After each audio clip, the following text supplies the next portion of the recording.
Хора, аз съм луда. Пълна ужасна съм луда. Погледнете. Вложих този куфър в тука. Искам да ви кажа, че утре заминавам на море. Просто на море не заминавам на почивка. Веднага вложих в този куфър. Да, поне няма да ги слагам по турбички, по работи, по такова, по другите багажи. Аз искам по този багаж.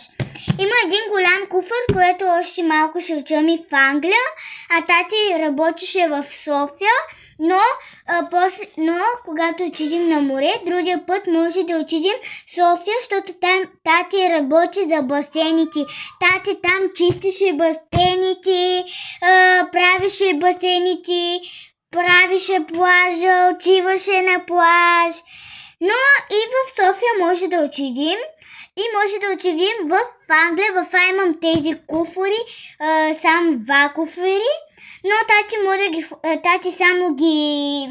Но тати има един багаж, който два багажа има. Ама само, че мама ще има мама ще има големия, защото мама има много батерейки. Аз нямам чак толкова много. Ама и то ми е моя куфър. Това е моя куфър. Мама ще учи се... Ама мама е бременна. Моята майка ми е бременна, но така че тя ще има нужда няколко дена. Тя ще се вложи нужни работи. Вътре или ще даме големия куфър, или този куфър моя. Може да го дам, защото как ще роди. Но аз утре ще учам на море, в това просто така исках. И днеска ми е най-големият ми ден, който ми казаха. От 9 съм вложила багажа.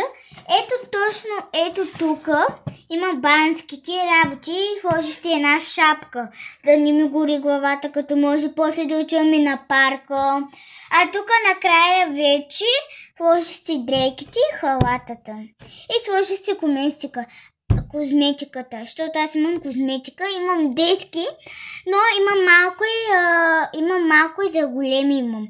Имам и за големи и за дески. Деските малко ги пробвам, но аз пробвам само големите.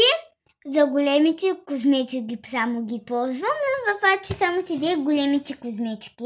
Тук има един гланц.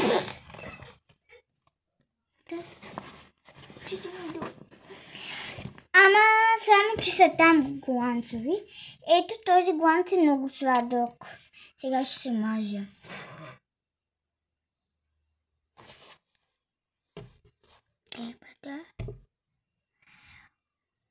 Паднаха ми пунканки на градича.